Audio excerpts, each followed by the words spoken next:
Poltergeist chaos in the kitchen.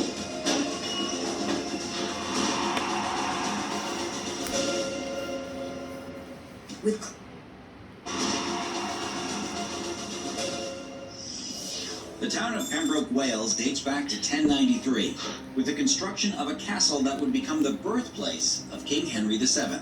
This medieval fortress still stands, attracting visitors to tour the home of the famous monarch, in a town steeped with almost 1,000 years of history. It's no wonder one recent resident has come face to face with ghosts of Pembroke's past. Literally.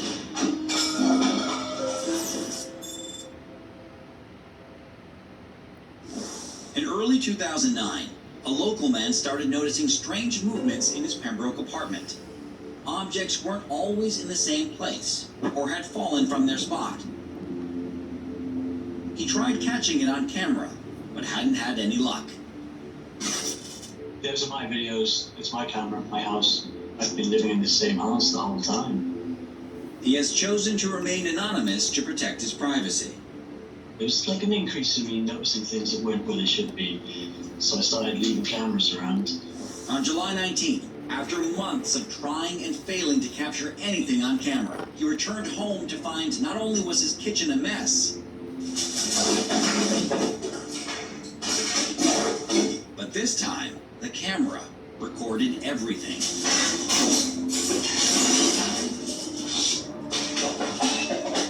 You've got a problem. And if you're just going to set up a camera to capture it, I think you should be spending your time going to get help. That would be my recommendation.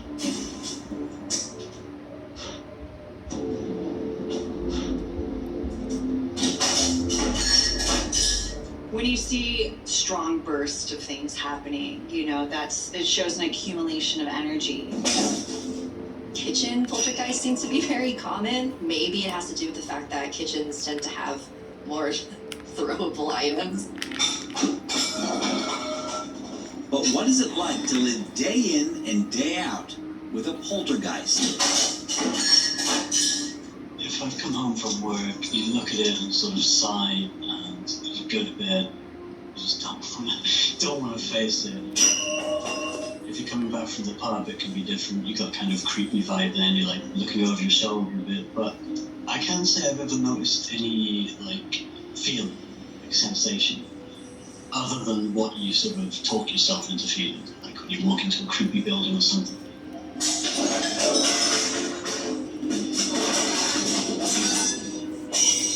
If I were him, I would be terrified. I'm a big ghost fan, but with that kind of activity, I would be concerned for my safety and the safety of others around me.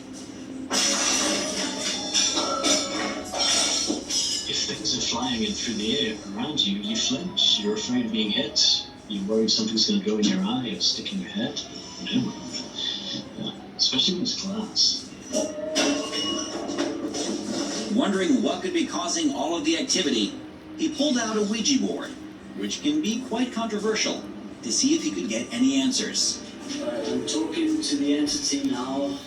I know that Ouija boards are seen as just a game or just a toy. They're created by Milton Bradley, but they are serious instruments to reach the other side. It is not just for fun. This person should not be going in there and tempting this entity to come to the other side and make his life a living hell. The first time I used a Ouija board was just covering all the bases. You know, I don't know if this was a paranormal occurrence or a physical phenomena. Can you give me a sign? That's coming from the bathroom. It's not something I would do very often. I don't know if it causes an increase in activity.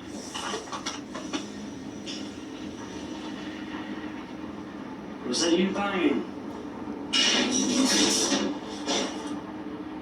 People report poltergeist things erupting in their home after they've used Ouija board sessions. Mysterious noises, objects being moved around or falling off shelves or tables and breaking. So it's not out of the realm of possibility that something like this could happen. During one of the sessions, he noticed a strange mist. don't know if you can see this on camera.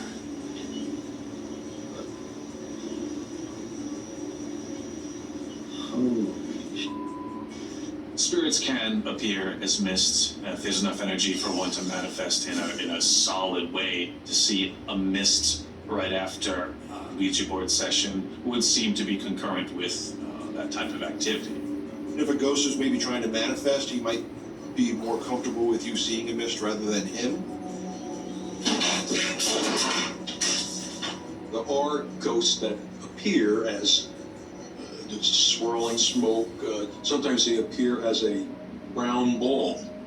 I've never directly got like a straight answer to a question that leads me to believe that there's an intelligence behind it. Not satisfied, he resolved to try again. I'm going to do this Ouija board thing again. I've been using these glasses. The idea was that because it's so tall, you'd be able to see around.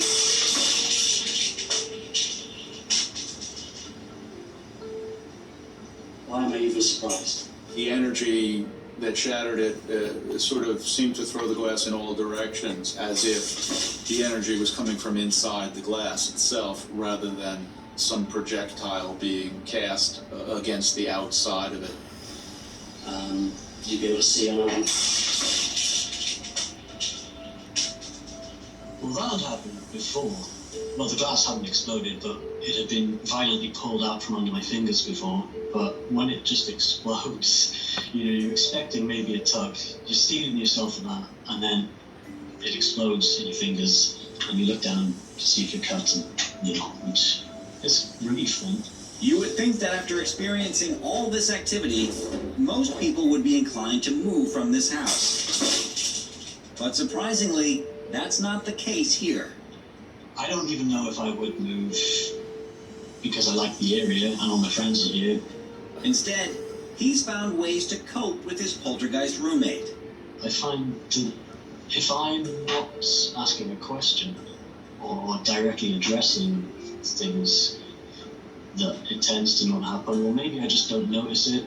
All I can do is just film empty rooms as long as possible, and then if something happens, it happens and I catch it.